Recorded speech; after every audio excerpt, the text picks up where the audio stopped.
lovely people, good day. Welcome once again to my channel. If you're stopping by here for the first time, my name is Otti-Isoa. I'm a YouTuber based in Owerri, Nigeria. If you have not subscribed to my channel, please do me well by clicking on the red subscribe button, okay? It costs you nothing to do. And if you're subscribed to my channel, you're coming back here once again today. Of course, you must have seen the title before dropping by. I want to appreciate you. All I have to say is that be blessed. So today, actually, you must have seen the title. Like I said, I'm going to talk about why immunization. Why should I immunize my child? Why should I immunize my children? Why should I? What's the essence of immunization? What are the benefits? Where should I go to? What should I do after the baby has been given the shot? I just want to generally talk about it.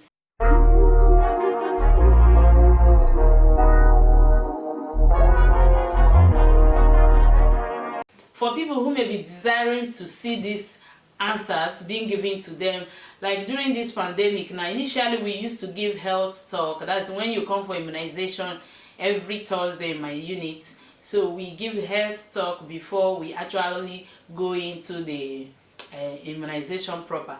But because of this pandemic, we have been advised that we should inject the children as they come, that they should be injected and they will go and all that. Initially, so there is no room for this normal health education talk and all that. So that's why one of the reasons why I've brought this up here. And another reason is that a friend of mine missed her child's immunization schedule due to reason which she told me. So I'm here today to tell us all you need to know, or a little more about what you should know about immunization. First off, I will start off with what is immunization. Immunization is the process of introducing vaccines into the body in order to produce antibodies that will fight invading infections. Yes, we have a lot of infections, some are airborne, waterborne, and other, always some bovine and others, which can affect or even cause the death of children. But when these vaccines are being introduced into the system or into the body of our children, it will now form antibodies which will fight against the invading infection, as it will distort the body to the state of being ready. It's like the soldiers in the body to fight against the infections. That is what we know as immunization, or it can equally be interchanged with vaccination. Some people may call it vaccination. So why should you immunize your child? The first answer would be, just like I've said, you are trying to build up soldiers that will fight against invading infections. Of course, if you do that, you have given your child protection. It's just to protect our children from infant mortality, to reduce the infant mortality rate in our society. Another thing is that it will save money. For example, if your child is down with a measles infection or disease, now of course you'll be going to hospital, you will definitely be spending money. But if the child is vaccinated or immunized, definitely, and the antibodies are doing their job, you will save that money for the injection or treatment in the hospital. Another positive part, or another reason why it's important, is that those times that you would have been going to hospitals to spend and treat your children, you will use it for other productive things. Of course, you can use it to go to your farm, go to your office, and our gross domestic product (GDP) will be increasing. So these are the benefits one gets from immunizing the children. Aside that, if your child is down with, like I'm still using measles as an example, which we know is airborne. If your child is down with measles, there is every tendency of infecting other children. For example, if your child is down with measles disease and goes to school, there is every tendency that the children in the same classroom or in the same play group may definitely get the infection, and it's affecting our community. So it reduces the rate of infections in our society and makes us healthy. A healthy nation is a wealthy nation. So these are the important things you can expect to gain from immunizing your child. Then the next thing I will talk about is that what are the problems of immunization? why do we have dropouts? Why do we have people who do not complete, that's dropout, people who do not even start the immunization? The first thing is unawareness. Some people, when they get pregnant, they assumed that for me to go and give birth in the mommy's place, that's all I need. And mommy doesn't give injection. You go to mommy's place and register, she doesn't tell you anything about immunizing your baby. You give birth in mommy's maternity home. Of course, government will encourage TBS. Sometimes they are being trained, but you need to get the information, the actual information, from a government hospital. So sometimes they are not being informed that they need to vaccinate their children. When they give birth, they go home and relax. So unawareness is one of the reasons, one of the things that have been affecting immunization. Another thing that have been affecting immunization is some people are even ignorant. They don't even know. Like, well, just like I was saying initially, we talk about health education when they come for immunization. Some may not even pay attention to the health education that is going on. Some may come late, and so many other things, and they may not be informed that after giving, for example, Penta 1, that you have to give Penta 2. They don't even go as far as looking into their immunization cards. Another thing that is affecting immunization is religious belief. Some religions, in Christianity, even as much as in Christianity, some believe that something must kill a man. Okay, let me just put it that way. Something must kill a man. We don't have to fight against anything that has been sent to us and all that. All those, their reasons. Yes, even the campaign that goes on, you find out that some places, when you go, they will tell you that we don't immunize our children. We don't believe it. The faith belief, so to say. The faith believers, they don't immunize their children. So this actually is affecting the immunization coverage. Another thing is social belief. Social belief in the sense that I don't like that nurse. For that reason, I will not go to that hospital, or I will not go to that clinic to immunize my children. I don't like that hospital because of this. I don't like so many things. There are reasons why, or people, there is usually you'll be hearing rumors. Don't vaccinate your children. They said they are carrying vaccines from diseases, and before you know it, people will believe it. That is social belief. People will believe it and will refuse to immunize their children. It's affecting us. Another thing is time. People are too busy to think about the necessity. They keep telling you, I don't have time, some will even give you excuses that they are sick and all that.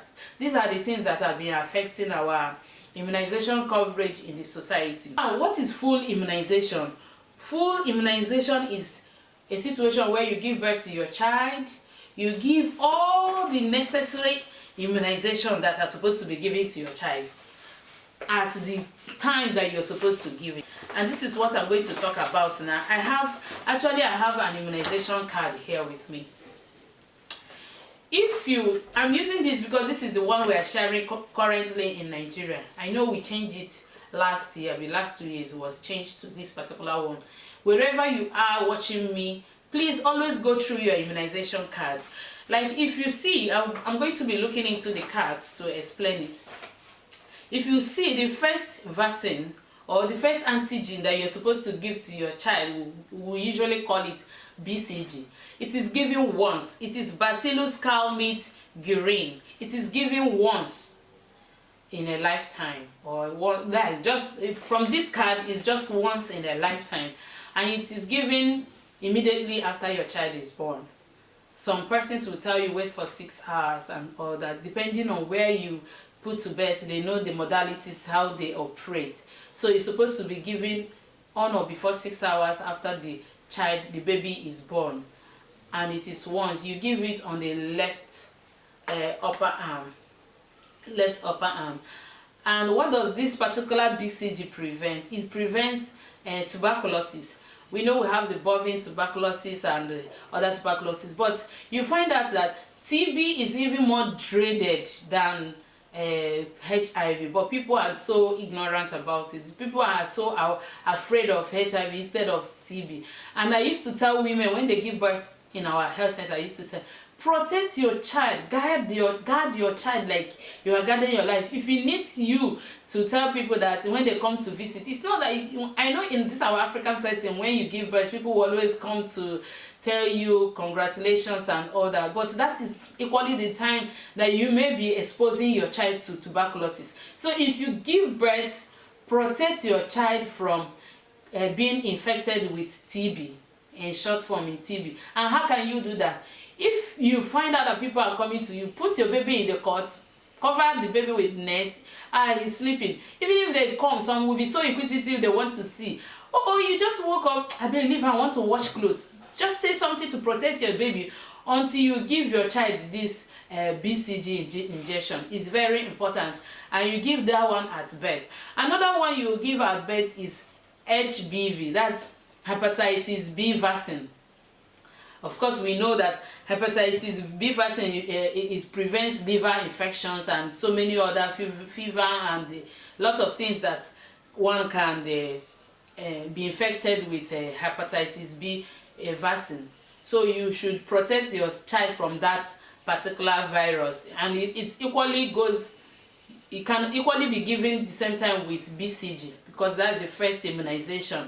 Aside the one I talked about in breastfeeding, which is the yellowish milk colostrum, this is the first immunization that you inject into your baby, okay? But if your child has jaundice, he or she may not receive the HBV vaccine. So it's just for you to be aware, depending on the severity, it's just for you to be aware that if the nurse or whoever that is trying to impart your child with the vaccine tells you that it cannot be given, you should know that it's actually how it is being done, okay? The next one that will be given to your child on that same day will be oral polio vaccines. Some people have converted theirs to IPV, that's the inactivated polio vaccines, which can be given as an injection. But this OPV down here in Nigeria is still being given orally. So these three things will be given to your child. And the OPV, we call it the 0 dose. So on your first visit, which should be, in fact, if you give birth today, I keep telling women, if you give birth, even if you give birth through cesarean section, look for somebody around you to take the baby to wherever you can immunize your baby. It is very important. The next vaccine or the next immunization that should be given to your baby should be at 6 weeks. Immediately your baby turns 6 weeks, take him or her to wherever you know you can get your child immunized and receive these vaccines. The first one will be Penta, second one will be PCV, the third one will be rotavirus vaccine, and the fourth one will be OPV, which is equally oral polio, which can be given orally. So the first one is actually Penta. Why is it called Penta? We know in chemistry, for some persons anyway, you know in chemistry we have mono, di, tri, tetra, penta. That is 5. This is 5 vaccines in one. Before now, they used to give DPT, but it was not changed, because then when you give a child DPT, you now give HBV again, and sometimes they feel so pained and they cry a lot. So another vaccine came, which is Hib, Haemophilus influenza, actually came, but they were like contemplating how would you give a child this, give child this, give child this at the same day. So they now merged it into one vaccine, which is what makes it Penta vaccine. And what we have there is diphtheria, pertussis, tetanus, Hib, and that's HBV. The Hib is for prevention of Haemophilus influenza virus. Diphtheria is for cough, that's a chesty cough.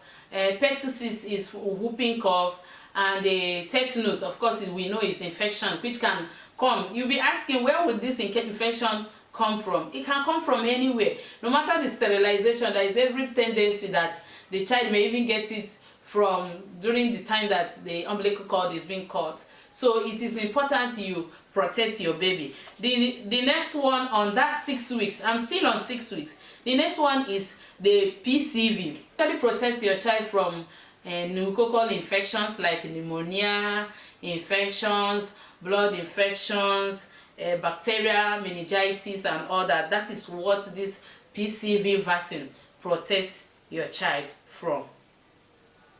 And it's equally on that 6 weeks. I'm still talking on 6 weeks. Guys, I'm looking at the card. Then the next one is the rotavirus.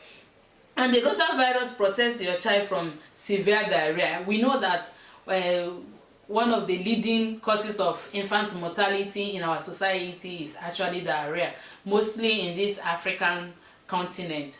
So that was why this rotavirus came into place. Though in Nigeria precisely, I don't know about any other states, but in the state where I reside, where I'm speaking from, this rotavirus have not been approved by government. Not that it has not been approved, government have not started issuing it free, just like they were giving other vaccines for free.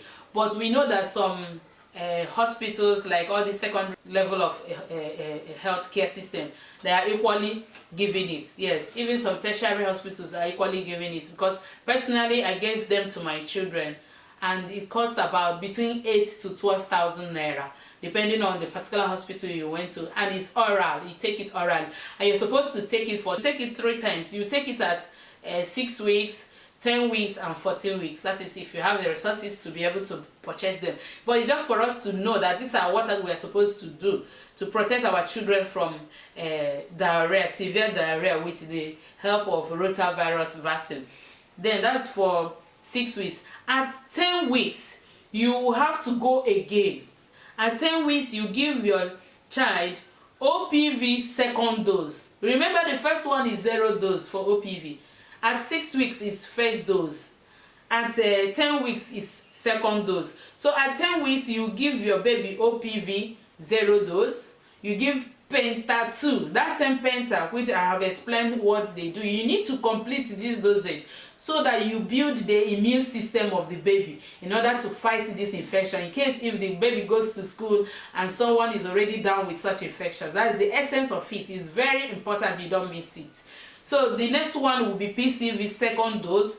The third one will be rotavirus vaccine second dose. That one you can get it in private hospitals, because where I'm speaking from, we have not started giving it. Then at 14 weeks, you go again.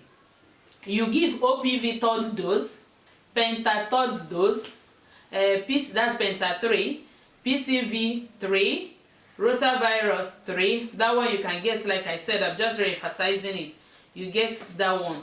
And on that 14 weeks, you equally get the one we call IPV. That's a inactivated polio vaccine, which equally does the same thing. I think that's the one they take in US. Yes, which equally does the same thing with the OPV, but this one is on a higher strand. It's on a higher level. So at 6 months, you have, at 14 weeks, you must have completed the first section. You will now have to wait. Please don't forget, you have to wait until 6 months. The day your child clocks 6 months, you take your child to any place that you have been receiving your vaccines and give your child vitamin A supplement.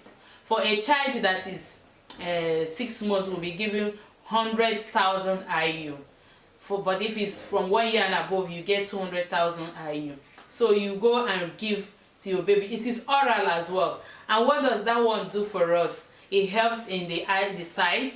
It helps in the food, in the absorption of the food. Of course, I made a video about complementary feeding, what you should give your child once your child turns 6 months. So once your child turns 6 months, you give this vitamin A. You are helping the body to accept the food which the baby is eating. So at 9 months, you take your child to another section, another immunization section, which he or she will receive measles vaccine and the yellow fever vaccine. And the measles vaccine is just trying to protect the baby from viral infections that can even lead to blindness, and is an airborne disease which can come from droplets from someone who is infected. That's why you need to do that, because we want to believe that most kids are at home before 9 months. So you need to protect your baby, put the vaccine. Of course, most of the times we do campaign, even up to 5 years, to tell you how much important it is. So at 9 months, you go receive yellow fever. Yellow fever vaccine can protect the child from infections, all those viral infections, pain, fever, and is caused by a species of mosquito, which we are here to figure out why. So, but you need to go for immunization at 9 months to receive measles vaccine and the yellow fever vaccine. Then the next one will be at 12 months. That's 1 year. You go for vitamin A second dose, which you'll be given the red capsule, which is the 200,000 IU, for the same purpose of the first one I said. And the second one will be meningitis. Yes, you get the meningitis first and only injection, only dose, unless when they are doing campaign. So the last but not the least that you have to give to your child by virtue of immunization will be measles vaccines, which is the second dose will be given to your baby at a year 3 months. If you look at the card, it's written 18 months, that's a year 6 months, but currently we give to our children at 15 months, a year 3 months. Okay, what should you do after vaccinating your child? What you should do after giving your child immunization, the first one will be make sure you soothe your baby, make sure the baby stops crying, breastfeed your baby. If possible, you wait a little. Initially that's what we do, but during this pandemic we don't allow people because we don't want crowd. We have to practice social distancing and physical distancing as well, so we'll advise mothers to go. But if you can just go a place and wait for like few minutes before you go, good and fine. Breastfeed your baby. The next thing is that when you go home, you can use towel as a towel and soak in water. Do not press, just use it to soothe the site of injection. You know, if there will be inflammation, the place will be hurting the baby.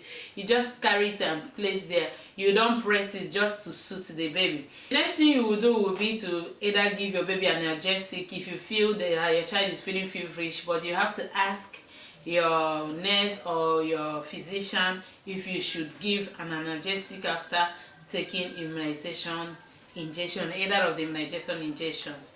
So that is for immunization. Another thing would be, where should you go for your injections? That is your immunization. Most of the times people say, I don't know where to go, I don't know this, that and that. This is where you should go. In all the primary health care centers in Nigeria, we have 774 local governments, which each LGA have more than 10 primary health care facility. That one is sure. So anyone closest to you, go there and receive your immunization. It is free, supposedly supposed to be free. Go there and receive your immunization. Or private hospitals, some private hospitals actually go to their location, the LGA location, to sign for vaccines, all these antigens, so which they will be given and they will return to the LGA the reports. So go to either private hospital or any government secondary tertiary hospital like FMC, Federal Medical Centers. They give immunization.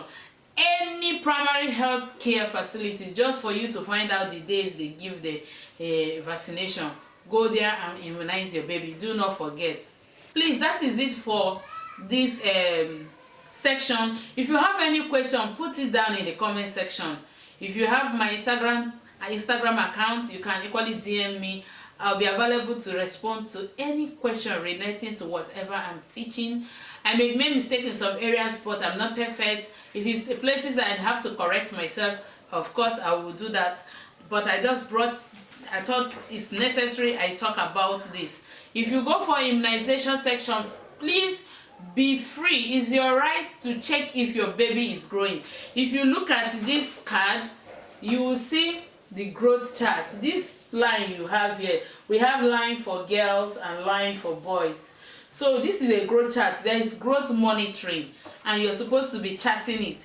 You should know when your baby is actually healthy, not just physical healthy. The weight is commiserating with the age, and when it's going down. We have all this. If you're doing it and charting it, definitely you will be on track to know when something is going wrong in the health of your baby and all that. Okay, so that is it for today. Like I said, if you have any question, you ask me. I may have omitted some or added some wrongly, but all the same, I thought it's necessary I tell you why you should immunize your babies, what you're immunizing your babies with, and for the reason you're immunizing your baby, where you should go for immunization, what you should do after giving your child immunization. Thank you all for subscribing to my channel. Definitely I'm bringing a lot of good content on this platform. Feel free to join my lovers, my lovely people. Okay, I love you all. Until we see some other time, share this link with every female forum that you think that it will be benefit them, knowing what immunizations they are giving to their babies and what they are supposed to do at the point they need to do it. Feel free to share this link with them all and your wives, your relatives and all that. God bless you. Until we meet again, subscribe.